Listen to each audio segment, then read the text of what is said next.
Welcome back to Andersen Acres. If you're dreaming of starting a hobby farm or you're in the early days of figuring it all out, today's video is for you. Today we're going to be talking about the top 10 hobby farm mistakes that people make, and more importantly, how you can avoid them. Most of us make at least some of these. I'm not here to point figures, okay? These are the kind of mistakes that just about all of us make at some point. You might not make all 10, but we've all made at least a few. They're easy to fall into, but luckily, they're also easy to fix once you know what to look out for. So let's get into it. Number one, starting too big, too fast, doing too much right at the beginning. It's easy to get excited. You get the land, and suddenly you want all the animals, all the gardens, and every farm project imaginable. Of course you do, because it's exciting and fun. But diving in head first can lead to burnout fast. And you might give up on hobby farming altogether just because you got in over your head and you went, well, this definitely isn't for me.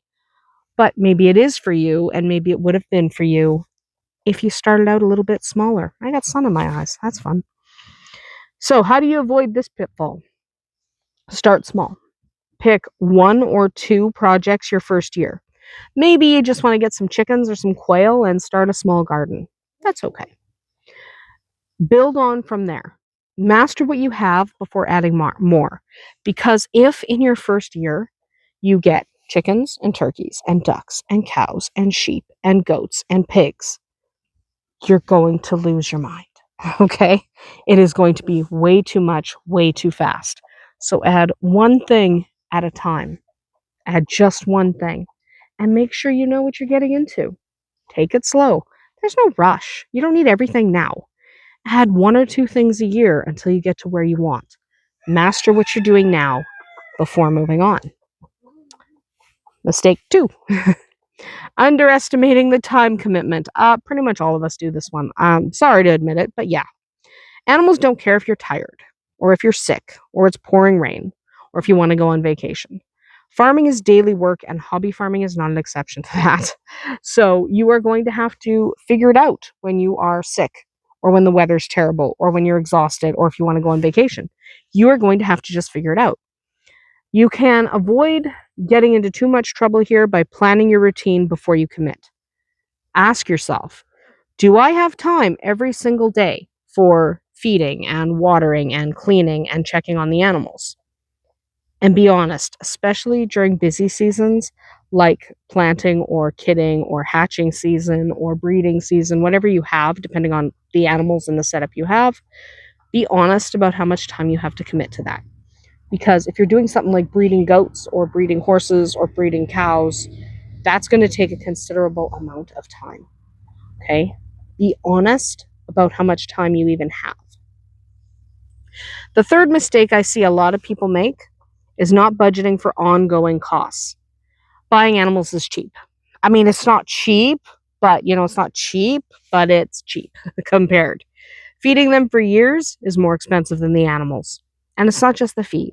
It's the fencing and the vet bills and the shelter and the tools and the buildings and the bedding and the mineral supplements and on and on and on and on. So this you can avoid by creating a realistic budget. Look beyond the initial cost and include monthly and seasonal expenses. Always assume you'll spend more than expected, because you will. But also the other thing you can do is, again, take it slow. So you can figure out, this is how much my chickens are costing me. I better not add pigs yet. So take it slow, keep an accurate accounting, and don't discount something just because you're like, well, it didn't cost that much. Those little things add up. The fourth mistake is going too cheap on your fencing. This is a big one because a lot of new hobby farmers go cheap on fencing or assume one type will work for everything. Or they're like, I'll just get this poultry netting and it'll keep my goats in. No. Spoiler alert, you have to spend on fencing. You can go cheaper. You don't have to do the fancy vinyl fencing and blah, blah, blah. But you do have to invest in good fencing tailored to your animals and plan that you plan to keep.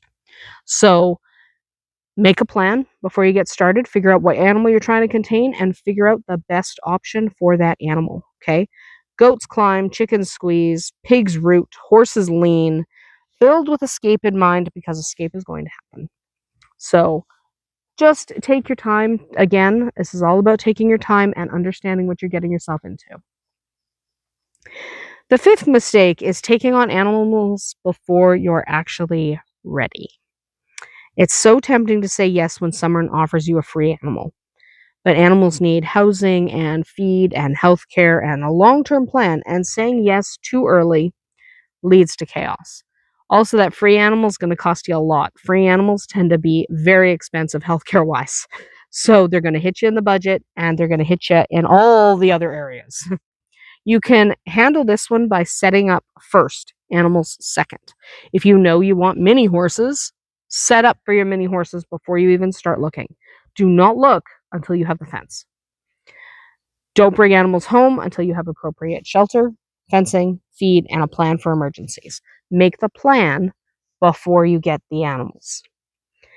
The sixth problem is believing the myth of a self-sufficient homestead. We all want to be self-sufficient. We all want to do it ourselves. We all want to not rely on anyone. There's this idea that a hobby farm will instantly save you money or replace the grocery store or make you independent. And while you can grow a lot, it takes time, skill, and infrastructure to get there. So you can avoid this pitfall just by being realistic in your expectations. Your first few years are likely to cost more than they save, but think of it as an investment in the experience. Don't be discouraged when you still need to run to the store, okay? You're investing in the future, investing in the idea. You'll get there. Not full self sufficiency, that's not going to happen, but you'll get more self sufficient as time goes on. The seventh mistake is not researching local laws and zoning. And if you've ever been in a Facebook chicken group, you have seen this one. Not every rural area or town area allows every kind of animal. And even if your area is zoned agricultural, you may face restrictions on building, noise, or manure management. You need to check first. That's how you avoid this pitfall. That's how you avoid getting a letter from the city. Sorry, your chickens got to go. They're not allowed. You need to check. Check with your municipality or your city or your town before you bring your animals home or build anything permanent. When you just get the idea that you might want to add this to your property, find out if it's even allowed. Trust me, it's easier to plan ahead than undo something later or be told you have to rehome what you have fallen in love with. Okay? The eighth mistake is forgetting about biosecurity and disease, and people are so susceptible to this one. All right? People are afraid of what they can't control, so it's easier to pretend what you can't control doesn't exist. However, when you do that, you are setting your animals up for disaster. A lot of new hobby farmers assume that because they have a small number of animals, disease isn't a concern. But that's just not true. And yes, those diseases that people like to pretend don't exist, like avian flu, are a big deal, especially if they get into your flock. Is there a lot of cases of avian flu, for example, in backyard flocks? No. But if it gets into your flock, it's devastating. A little bit of biosecurity and just disease prevention can go a long way. So you can avoid ending up with a flock full of birds that are sick and dying by practicing good biosecurity. Quarantine new animals, wash your hands, don't share equipment between species, learn the signs of common illnesses in your area. So if you are in an area, like we're in an area that experience because we have a lot of waterfowl, avian flu is an issue here. So be familiar with those symptoms so you can spot it and get some help before it gets really bad. Okay? Learn things about the common illnesses in your area because it's not the same for everyone. The ninth mistake I see a lot of is romanticizing the hobby farming lifestyle. The idea of a hobby farm is often more appealing than the day-to-day of it. There's going to be poop. There will be flies. There's flies right now. They're annoying. There will be heartbreak. It's not all sunsets and snuggly goats. You can avoid being disillusioned by going into it with your eyes open. Spend time on other people's farms. Volunteer. Watch the rough days, not just the cute clips on social media. We all share the cute clips. We don't all share the heartbreak when your goat dies. So actually find out what it takes and what's going to happen. If you still love it after you realize your goat's going to die at 2 a.m. or your pig is going to sit on all her babies and you're going to lose them all, then you're ready. And the 10th mistake is the one I see a lot of: not asking for help and not trying to build community. Trying to do it all alone is exhausting. You're going to burn out. And when something goes wrong, and it will, having other farmers to lean on makes all the difference.